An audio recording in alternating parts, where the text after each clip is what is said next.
Hey guys, let's get right into it. So today I'm going to be doing several videos. So just so you know, if you watch like my videos consecutively, like as I put them up, just know that my hair is starting this length. It won't be this length by like the fourth video. So, stay woke, a little less than black hair. Anyway, let's get into the mess. Concerning Kalani and her son, this is why I stay dating American men. Listen, men across the globe are gorgeous, desirable, probably a better quality. Let's be real. America needs some work.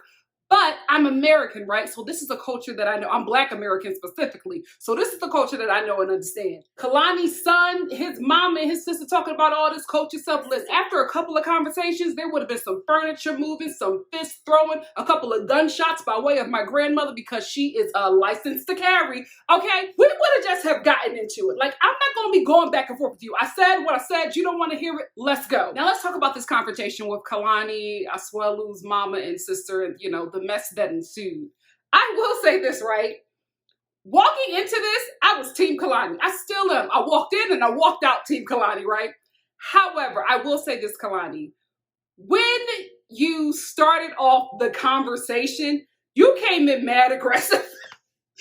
She said hi to them, hugged them, and was just like, you're not getting none of my man's money because his money is my money and my money is his money. It's not happening. Thank you for coming. Good day. Like, girl, you started off locked and loaded. How did you think this was going to go? It went a lot worse than she or I or the people watching intended because the grandma was like, listen, Kalani, this is the culture, right? And I'm sorry. This was so horrible. I'm laughing because I'm just so shocked, right? She said, I'm sorry, Kalani, but I don't care about the kids. Your grandkids? You don't care about your grandkids? She was just like, I don't care about the kids. Asuelu has to send me money. That's just the way our culture is. Then the sister jumps in and she's just like, well, I do all of this stuff and I take care of the kids and I drop them off and, I take my kids to school and I work full time. Still hasn't mentioned if she sends her mama money. Then she turns to Kalani and says, well, you can get a job and you can work and you and Asuelu both can send my mom money. Excuse me? Is this the Samoan culture? I'm not dragging it. I'm just like, at the grandkids? This just seems very extreme. For any culture, this seems very extreme. Something that this family constantly says to Kalani, your family can take care of you. They have houses, they have money. They can take care of you while you go to work and take care of me and everybody else in Samoa. I think that Asuelu's family encouraged this relationship in the beginning because Asuelu got a big fish. He got Kalani, who is an American who has money, right? They don't know if those houses are still under mortgage. They don't know if, a couple have been foreclosed. They don't know anything. They just think American and they think money. And they're thinking that their son is going to funnel all that money from Kalani's family to theirs. Even when they're told that that's not going to happen, they continue to ask to the point where they get so aggressive and rude. So Kalani was just like, after she heard all this mess, she was just like, well, that's not going to happen. My money is my money. This is my family's money. We are not supporting you. That's just not going to happen. Whatever we send, you have to accept that. It's not going to be the thousands or whatever that you want, but this is what we're doing. And she walks away. Homegirl sashays away, even while Asuelu's sister is trying to beat her up. I didn't know that she was so short. I'm still afraid of her. Let's tell the truth and shame the devil. Even if you short, I don't want to box with you if you eat glass for fun. She looks like that is just something that she does. So I ain't trying to do that. Pretty girls don't fight like that. We use our words. We shade. We read. You know what I mean? We'll cut you down with our words. We're not trying to fight. When it gets to the fighting part, the pretty girls are just like, you know what? We're too old for this. Let's talk it out. If you catch me putting my hands on somebody, no shade, I'm on like the third day of my period. That's the only time I ever feel like getting violent. Any other time, it's just the mouth. I'm on mouth. Tanya and Sinjin. I hate to say this because this is such a sad question. But to my subscribers in South Africa, hey guys, what's up? Is racism better there? Are the whites less violent to you over there than America? Because Tanya and Sinjin are having this conversation in front of his family about the issues that they're having. Never do that. Please Couples, married couples, please never discuss your relationship business in front of your partner's family or your family. Because what's going to happen, even if your family loves your partner, they're going to side with you, right? Then you're going to make up with your partner. Your family is never making up with your partner because they watch them hurt you or heard you tell them that this person hurt you. Unless this person is like beating you up and throwing you down a flight of steps, you know what I mean? Or scamming your money. Unless they're doing something like drastic like that, if y'all having a disagreement about the dishwasher, keep that to yourself. Don't bring your family in because they are never going to forgive your partner and it's going to make your relationship harder to heal and grow. Tanya and Sinjin ain't take my advice because they're in front of Sinjin's family talking about their issues. Tanya says that she doesn't, because Sinjin loves South Africa, right? It's his hometown. Of course he would, right? Unless you're from like the Midwest. Have you ever went to college with kids from the Midwest? They hate it. I have never heard of or witnessed a person from the Midwest talking about, I can't wait to get back home. They never want to go back. I don't know what it's like out there. I've never been, unless it's Chicago. But other than that, I've never seen it, never witnessed it. Tanya is just like, I don't want to raise my kids here because of racism. Girl, you bold. You told the people responsible for racism in South Africa that you don't want to raise your child there because of them. They took that real easy though. I was looking around the room. I was like, oh wait, is anybody gonna say something? She told you that she don't want to raise her kids around you. And they were like, nobody said anything. Ciao. I love you, Tanya. So then Sinjin starts talking about how she wants to control him and how much he doesn't like America. So his mother, it's always the mothers. Mothers, you gotta do better. You have to do better, especially with your sons. Stop coddling your sons and being accepting of their poor behavior. Ji-Hoon's mama, Sinjin's mama, y'all know y'all got some bums. Y'all know y'all raised some bums. They're not too old, you know what I mean? They're not elderly. You can still fix them. Stop coddling them because Sinjin's mom is just like, well, that's who Sinjin is. So he don't work and it's okay? He's a grown man. What a wife. All she says is, I don't need you to take care of everything. We're partners. Let's do this together. Can you pay for something? That's all this girl is saying. And Tanya is no angel, right? But I agree with her. And the reason why I agree with her is because Sinjin's thing is, well, I don't want to work. I don't want to do any other stuff. I just want to wander around and have fun. That's great when you're 19 and single. You got a whole wife who wants to have kids within 2 years. Y'all better figure this out or let it go. So this conversation gets way too heated. Tanya starts crying. The family is not fazed. I don't know. I could be wrong. But just from, what we have been served the past few episodes, it seems like Sinjin's family is not a fan of Tanya. Like they just they're not very warm to her. And I feel like she really wants them to warm up to her. She's crying, she's expressing emotion, and they're like, so they're just not for her, right? So she just starts breaking down. And let me tell you something, that meat must have been delicious because Tanya had a whole meltdown and stormed off, but she did not forget that meat. I was like, oh, what they season that with? Because if you're having like a whole meltdown, the last thing you're thinking about is your food. But she was just like, I don't care what happened in this situation. I'm taking my plate with me. So she takes this huge plate of meat that she just loves. I mean, I am in no way a snob or a prude, right? I'm bougie. You know what I mean? I'm ghetto fabulous, but I'm not a snob or a prude. I will say this though, the way Tanya was eating that meat, I don't know what it was. I don't know what animal it was, but the way she was eating it, I just like the knife and the fork just kept on hitting the plate.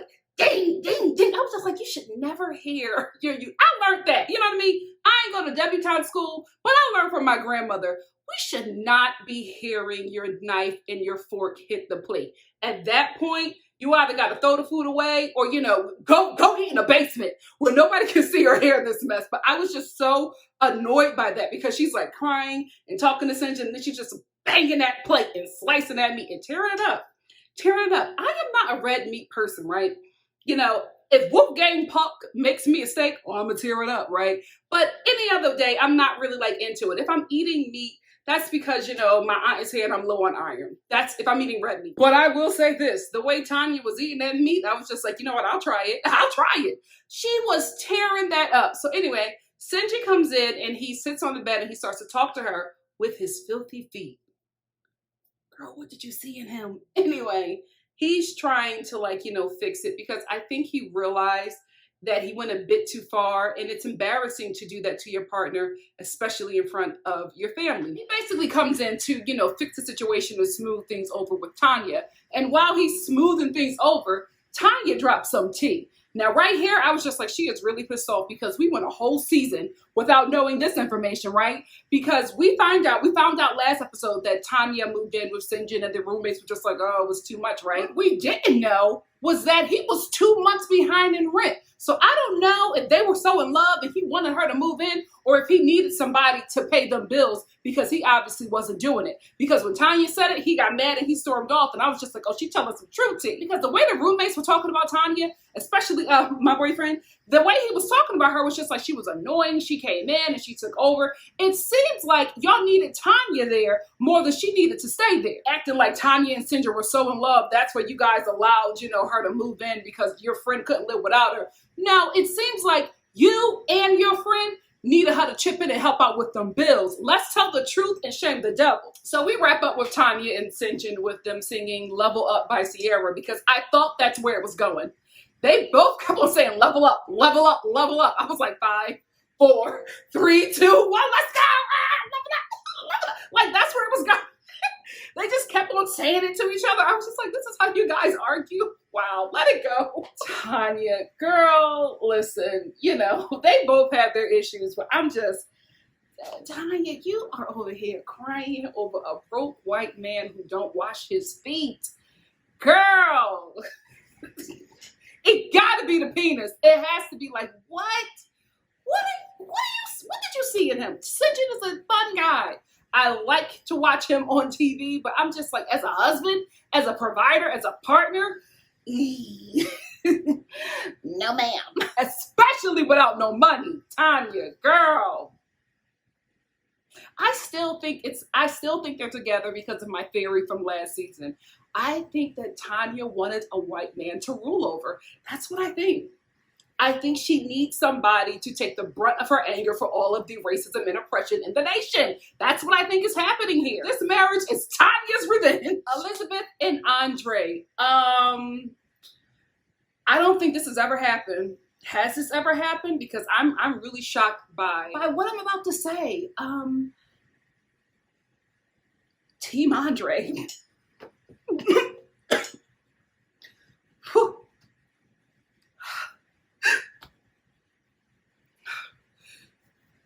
Did you hear me? I can't say it again. I have to say it again because I don't know if you heard me. It's okay. The Lord will forgive you. It's okay, girl. Just say it. Team Andre. Don't throw the damn tomatoes. You're right, but don't throw them. I'm going through something because I feel this way. Listen, Andre is a mess. He's a mess. But Elizabeth's family, listen, y'all right up there with them, especially that sister. She was doing the most. She was doing so much. I literally said to my TV, okay, girl, you got your camera time. That's a wrap. Like, chill out. She was doing so much. Oh my goodness. It's so dark here. Now I wonder why everybody is so depressed. Why did Moldova have to take some stray bullets because you got beef with Andre? When they picked her up from the airport until she got to the house, in the car ride, when she arrived, she was just dragging Moldova. And I'm like, what? I'm sorry, no shade, but you're from Florida. The Moldova of the United States. Girl, if you don't sit down. Oh God, and this food, it's peasant food. Let's go get some real food. It's freaking pineapples, grapes, probably fresh because they don't do the preservatives in the food like America. America put everything in there to make us these giants. They trying to kill us and get us ready for war. Moldova don't do all that. So them grapes, if you would have gave Moldova a chance, probably would have been the best grapes that you've ever had in your entire life. I kept on looking at the table, especially after they said peasants food. I was just like, this is how peasants eat in Moldova? Well, sign me the hell up. Because in LA, that's a vegan feast. So let's get to the sister being even more messy. Again, Andre is a mess. Andre is a mess. This was unnecessary. Your sister is going wedding dress shopping. You're sitting there. She's separated from you by a curtain. She can hear everything. You're sitting there dragging her man. Although he's all of the things that you were saying, that's who she married to. That's who she had a baby by. She chose this dude. She let y'all know I'm riding with him. Even if he tried to beat y'all up, I'm still riding with him, right? So her mind is made up. You came there to support the wedding, shut up and leave. That's what you're supposed to do as a sister. Come hell or high water, you're going to be there for her. You're not going to make her wedding day or even the process leading up to her wedding the worst time in her life. She already got a husband that does that. She don't need you doing that. So the sister and the mom starts dragging him. Then they bring in the freaking sales associate to translate to Andre's sister-in-law to get some extra tea. Now let me tell you this, right? I didn't think that Andre's sister was gonna spill so much tea. I didn't know that they had beef, but apparently she was waiting. Oh, she was waiting for the moment to drag Andre to anybody that would listen. She was in her confessional like, oh, me and him had a moment. He's such a mean guy. I can't believe that she's with him. I can't believe that she would put up with this. I wouldn't go through with it. Girl, you were waiting. Nobody had to pressure her. I will say that about the sister and the mother. They did not have to pressure her. She volunteered that information. As soon as she got her little translator, she was just like, oh, he's terrible. A horrible man. And when she said got into it, I was just like, what you mean? Because I hope that man tried to put his hands on you. Andre gives me that. Andre gives me the only reason why Elizabeth is, not thrown around that apartment is because they're in America and they're on the TV show. He gives me like, I'll push you around. That's what he gives off. I could be wrong, but that's the role he plays on this show. Bottom line, Elizabeth, your entire community is trash. Girl, I don't know. I don't know if there's ever going to be a bright day for you. Your family is basura. Your husband is basura. Just run away with that baby and live a good life. Michael and his abuser. So I have come to the conclusion where I believe that 90 Day Fiancé keeps this couple on the show because it's race porn for the clan. That's what I think it is. That's what I think it is. I think a lot of people who watch racist snuff films loves watching this couple. It has to be the only way, because if you are on Twitter, if you were on the show's comment section, everybody is saying that Angela is awful and they hate the way that she abuses Michael. So for me, I'm like, I think the complaints don't add up to the views. So 90 Day Fiancé is just like, listen, the people who love this couple, they're probably sick, but they watch our shows. You know what I mean? A view is a view. That's what I think is happening here, because the way she treated that man this episode, I literally was trying to fight my TV. I couldn't believe the way she was talking to him, screaming, "I'm American!" The way she was just out of control. Then flipping the table, trying to hit him. And I was just like, if she hit him, I'm telling you, I will go find that broad and I'll punch some cigarettes straight through her titties. I won't. She's huge. But still, the way she treats him is just awful. I hate watching them. I hate watching this couple. It's so traumatizing, especially now. Listen, I'm mad sensitive right now. And just watching this couple, I'm like, oh my goodness. Why are they still on this show? Clan porn. That's the only thing I can come up with. This is clan porn. Also, Nigeria, what are they showing you about America? Because as a black, let me tell you something. Don't believe it. Don't believe the hype, because what Michael is going through to come here, what he's enduring, I'm like, dude, I promise you, it's not better than Nigeria. I promise you, you'll be a lot happier around your people. You're going to come here and you're going to get treated by everybody else. Where Angela is from, oh, you're getting that treatment by everybody. Oh my goodness. You're either going to snap and shoot that town up, or you're going to deteriorate as a person. You're going to fall into a depression. This is a sad situation. This really, really is. There's nothing redeemable about this couple. It's sad. It's gross. It's very hard to watch. And honestly, I just don't know if I can continue talking about them. I don't enjoy watching this couple at all. Also, Nigeria, you can beat up on white people, even if they're American. Listen, if they are disrespecting you, do what you need to do. Because the way Angela was talking to that translator, I was just like, you got the right one. That translator was so sweet. She was so sweet. And I think that she was probably like, you know what? I'm not going to mess this contract up. So I'm going to sit here and I'm going to let this demon, this alabaster demon, talk to me like that. But I'm going to get this check and then I'm going to roll out. That is the only thing that I could come to, because Angela's treatment of her was so demeaning. She's just a demeaning person. And I honestly don't know if it's a race thing, because even white people don't like her. Her own child, they don't like her. And I think that's just how she treats people. And I can't believe that nobody in her life has, like, no shade, kicked her down the flight of steps. You know what I mean? I feel like at some point through her life, if she has treated people this way, somebody had to, like, you know, just roll the barrel of a gun across her forehead. Something had to happen. I just can't believe that she has been able to treat people like this, and there has been no repercussions, just rewards, which is why I think this is just an act. It's an awful act. It's a terrible act, but I don't think she's like this in real life. I think she knows who to do that with. I think she knows, like, if somebody's intimidated by her, I think she knows who she can do that with, but I don't think she's like this with everybody. There's no way, especially in America, that somebody like that is going to be able to go around and mistreat people. Absolutely not. Without a couple of front teeth missing. Now, if the first 4 front teeth are not hers, then I understand. I'm like, okay, well, you are like this, and, you know, somebody let you know I'm not the one. That I can understand that, but if she has all her teeth, she hasn't been, you know, ran over by a Chevy, if she hasn't been jumped in the DMV, then something is up. Something is up, and this is just an act. What do you guys think? Let's talk about it in the comment section below. Also, I am just joking. I don't want anybody to run Angela over with the Chevy. I don't. No, seriously, I'm just joking, because somebody said in my comment section about a comment that I made, I think, what did I say? Sometimes white is right. When I was talking about how Kalani needs to start dating white men because she is not doing well with Samoan men. Guys, I'm just joking. Like, this is all jokes. I'm watching this show, cracking some jokes with people who are considered to be, you know, my friends that I've never met. But, you know, that's all I'm doing. Don't take anything here seriously. If you want to, like, get a serious conversation, maybe I'll start doing, you know, serious talk separate from all of this. But we're joking. And we're having fun here. Don't run over Angela with the Chevy, because I'll testify against you. I'm that girl. I'm not going to jail for nobody. Michael's mom approved this marriage. Why? Why? Did he talk to you and say, I'm doing this for the family? If so, I get it. If not, mama, was it the pizza? Was the pizza that good? Then I need to have some pizza in Nigeria.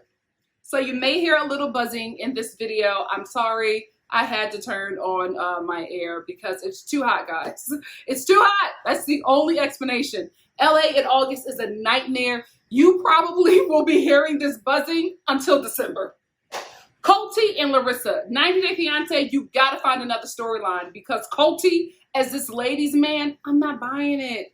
I'm not buying it. All of these women, maybe it's women in Vegas. No, my friend is out there. The women in Vegas are not like the men. So I'm not going to put that on the women. I'm not going to put that on the women, but I do not believe, especially when he ain't got no money. Let's be real. If you see a woman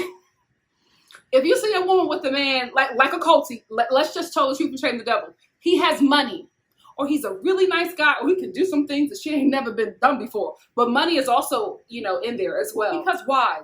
Why would you put yourself through that? Also knowing that with Colt comes Debbie. Get out of here. Get out of here. These women, Vanessa, all of a sudden, who loves all this screen time, doing it for fame, doing it for the show. She want to be on TV. Ain't no way he beat that down. I don't believe it.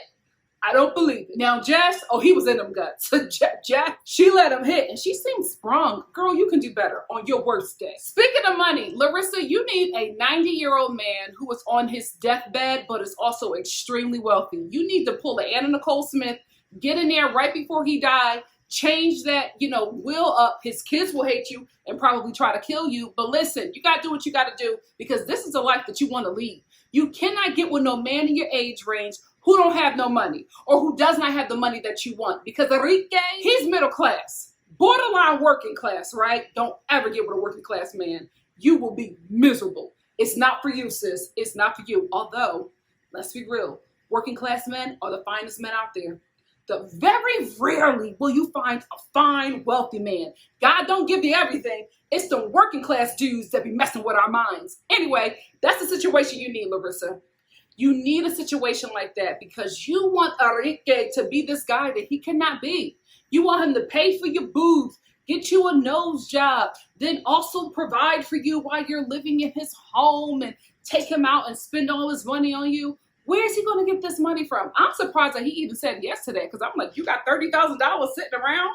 You selling dope or butt? Like, where you get this money from, dude? So I don't believe it. I don't believe that he has this money. I think that he said yes to it so that they can have a storyline. But I feel like at some point he's probably going to, you know, find a way to get out of it.